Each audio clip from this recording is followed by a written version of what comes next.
තියෙනවා කන්‍යාභාවය කියලා එකක්. ඔයා හිතන්න ඔය ගෑණියෙකුට කකුල් දෙක ඇතුලෙන් තියෙන කන්‍යාභාවය කියන එක වෙලාවකට ඇතුවත් ප්‍රශ්න, සමහර වෙලාවට නැතුවත් ප්‍රශ්න. ගෑනු ළමයි මේක තියෙනකන් පරිස්සම් කරගන්න හදනවා. නැති වුනහම මං හිතන්නේ නැති වුනහම තමයි ඊට වැඩි ප්‍රශ්නයක් වෙන්නේ. අපි අද කතා කරමු ගැහැණු කෙනෙකුගේ කන්‍යාභාවය ගැන. සමහර වෙලාවට මේක තියෙනකන් මාර ප්‍රශ්න. ඒ වගේම තමයි නැති වුනහම ඊට වැඩි ප්‍රශ්න.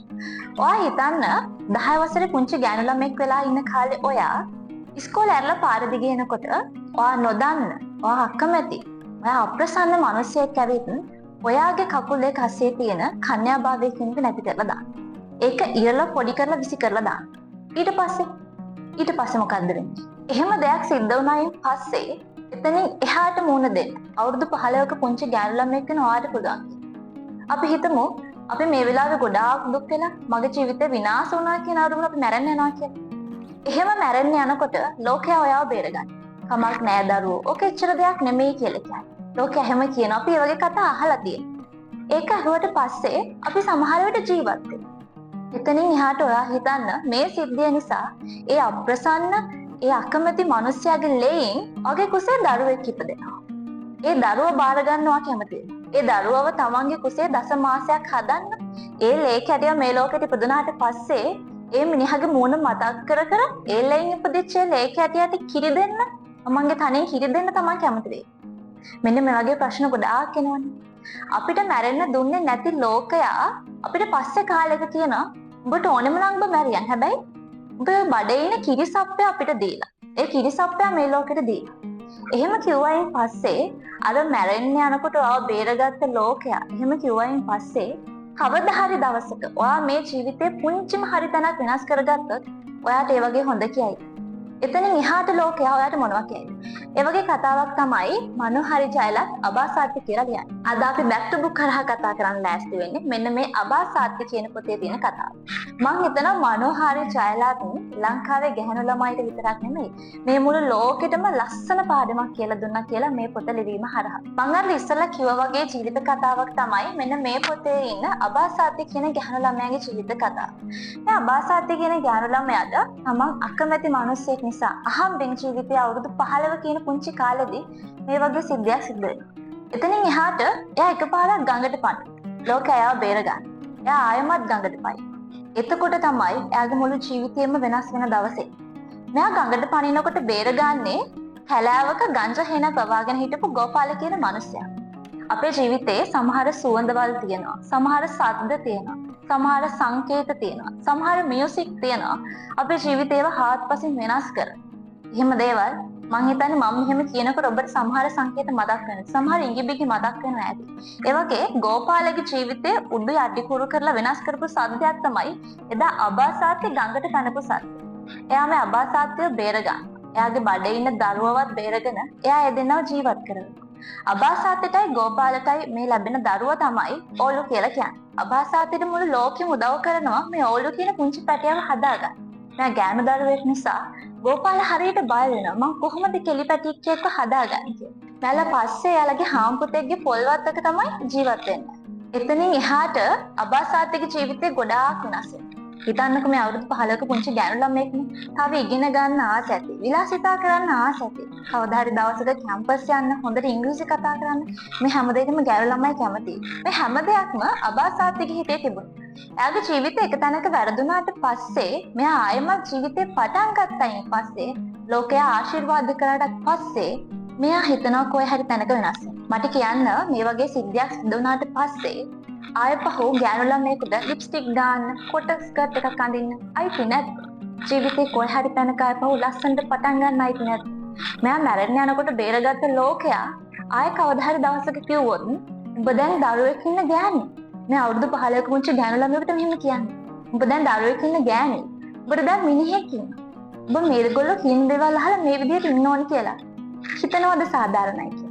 එයා කවදාවත් ගෝපාලට ආදරය කරන්නේ නැහැ. ගෝපාල තමන්ගේ ස්වාමියා හෝ එයා ඇත්තටම ඔළුගේ තාත්තා නෙවෙයි. එතකොට තමන්ට මේ තමන්ගේ දරුවාට තාත්තෙක් හරි මෙයා මේ හැම දෙයකම ඉන්නේ හරිම අප්‍රියා. ගෝපාල තමයි ඕලුට කිරි දෙන්න කියලා පවා කියන්නේ. අබාසාත්‍යට මේ කිසිම දෙයක් ගැන කිසිම හැඟීමක් අනුකම්පාවක් දැනෙන්නේ නැහැ. කාලයක් යනකොට අබාසාත්‍ය මේ හැම දෙයක්ම අතෑරලා යනවා.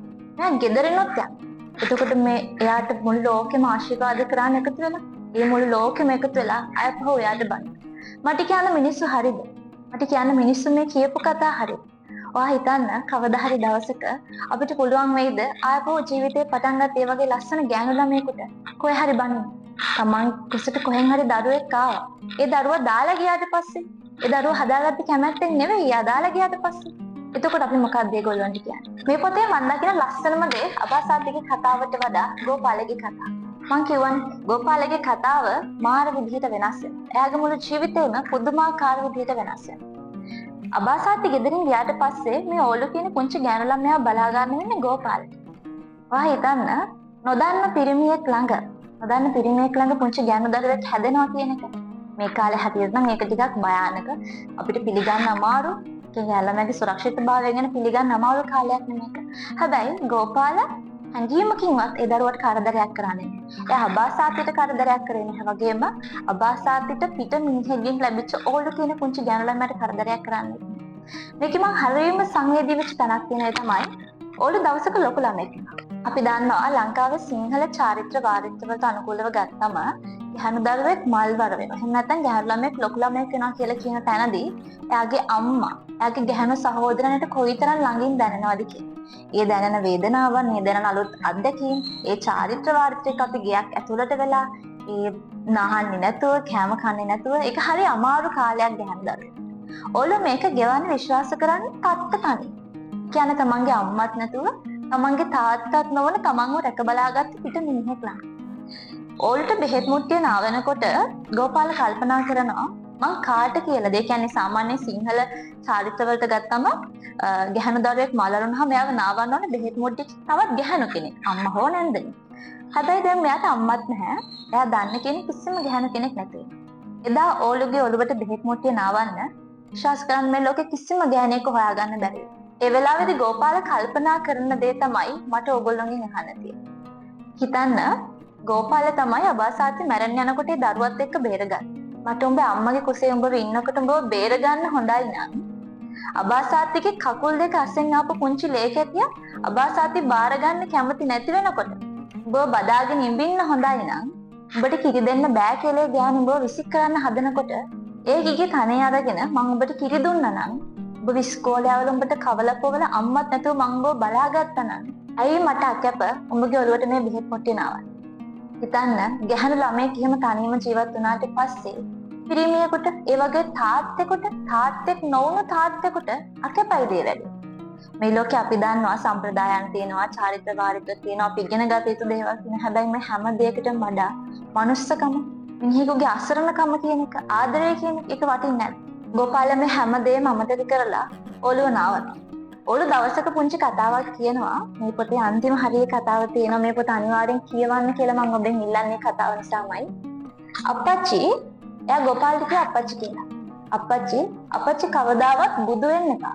ගෝපාලන ඇයි ඔළුව එහෙම කියන්නේ? අප්පච්චි ගෞතම බුදුහාමුදුරුවෝ බුදු වෙනකොට එයා බුදු වෙච්ච ආත්මේ අර දුවෙක් හිටියේ නැහැ. සිද්ධාත් කුමාරට දුවෙක් හිටියේ නැහැ. අප්පච්චි කවදා හරි බුදු වුණත් එහෙම මේ ඕලට මොකද වෙන්නේ? මාව කවුද බලාගන්නේ? මං කියන ජීවිතයේ කිසිම තැනක කිසිම ගැහණු දරුවෙක් තාත්තෙක් නොවුණු කිසිම පියෙක් ඒ විදිහට අසරණ වෙන්න හොඳ නැහැ. තාත්තෙක් හෝ අම්මෙක් හෝ දරුවෙක් හෝ කිසිම කෙනෙක් මේ ලෝකේ කිසිම මිනිසෙක් ප්‍රේමය කියන සුරක්ෂිතභාවය, ආදරය, රැකවරණය කියන කාරණාව ඇතුලේ ඒ විදිහට අසරණ වෙන්න හොඳ නැහැ. මං ප්‍රාර්ථනා කරනවා මේ ලෝකේ කිසිම ගැහණු දරුවෙක්ට ඒ වගේ ප්‍රශ්නයක් අහන්න වෙන්න එපා කියලා. අබාසාති මේ හැම දෙයක්ම දාලා ගියාට පස්සේ අපිට අබාසාතිට බනින්න බෑ.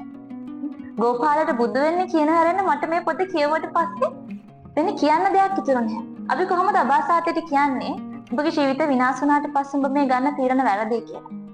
මම කියනවාට මේ වීඩියෝ එක බැලුවට පස්සේ ආයන්න ගෙදර කන්නාඩි ඉස්සරහ ගිහින් ඇස් දෙක පියාගෙන කල්පනා කරන්න ඉපදුන දවසේ ඉඳලා අපිට 6ක් 4ක් තේරුණ දවසේ ඉඳලා මේ වෙනකන් ගියපු කාලේ අපේ ජීවිතේ ගොඩාක් සිද්ධ වෙලා තියෙනවා.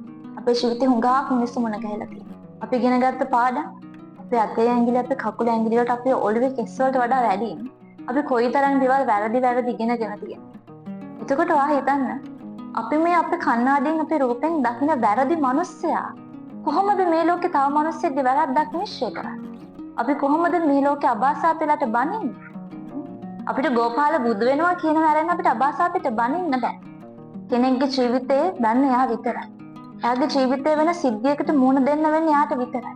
එහෙම එකේ අබාසාතයට බනින්න බෑ. මම කියන්නේ අබාසාතේ හරි කියලා.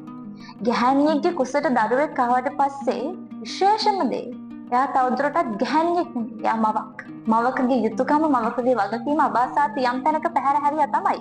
නමුත් අබාසාත කියන්නේ අවුරුදු 15ක මුංචි කෙල්ලෙක්. අපි කොහොමද එහෙම මොනසෙකට බනින්නේ? අර ආශිර්වාද කරපු ලෝකයාම නේද මේ බනින්නේ. මම කියන්නේ මේ පොත කියවුවට පස්සේ මනෝහරි ජයලත් ඔබට බොහොම ස්තුතියි මේ පොත ලිව්වට. අබාසාත්ගේ කතාව හොයාගෙන අපිට කිව්වට. මේ ලෝකේ ගෝපාල ඕනි තරම්. ඊටත් වැඩිය මේ ලෝකේ අබාසාත් කියලා. කවදාවත් අබාසාත් වෙලාද බනින්නේ. ගෝපාලලාට උදව්වක් වෙන්න. ඕගොල්ලෝව ජීවත් කරන්න පුරුදු වෙන්න. ඒ මිනිස්සුන්ට වචනකින්වත් හිරිහැරයක් දුකක් දෙන්න එපා. කිසිම දවසක මිනිස්සෙකුට හිතරි දෙන්න දෙයක් කියන්න එපා. මම අර කිව්වා වගේ අපේ කණ්ණාඩියෙන් පෙනෙන රූපේ හැම වෙලෙම මතක් කරගන්න.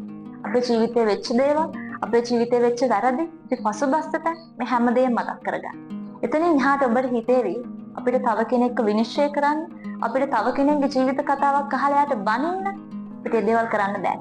ඉතින් ඒ නිසා මනෝහරි ජයලත් ඔබට නැවතත් බොහොම වාරයක් ස්තුතිවන්ත වෙනවා පොත ලිව්වට. සහ මේක බුක් රැක් ප්‍රකාශනයක් විදිහට අපි අතට එන්නේ. ඉතින් ප්‍රකාශන ආයතනයට බොහොම ස්තුතියි මේ වගේ කතාවක් මේ කාලේ හැටියට අරගෙන ආවට. ඉතින් ඒ නිසා අනිවාර්යෙන්ම කියවන්න. මම හිතනවා මේක ගැහණු දරුවන් කියලා නැහැ. මේ ලෝකේ හැම මිනිස්සෙකම කියවන්න ඕන. කවදා හරි දවසක කාට හරි මේ වගේ කතාවක් කියලා බැනලා තියෙනවා. විතර ඉඳලා තියෙනවා. අනිවාර්යෙන් මේ පොත කියවන්න. අබාසාති කියුවට පස්සේ ඔබට පුළුවන් ජීවිතේ හොඳ මිනිස්සෙක් වෙන්න. කිසිම කෙනෙකුට කිසි වචනකින් හිතේ දෙවීමක් කරන්නේ නැතුව ජීවිතේ හැමදේම ලස්සනට හදාගන්න.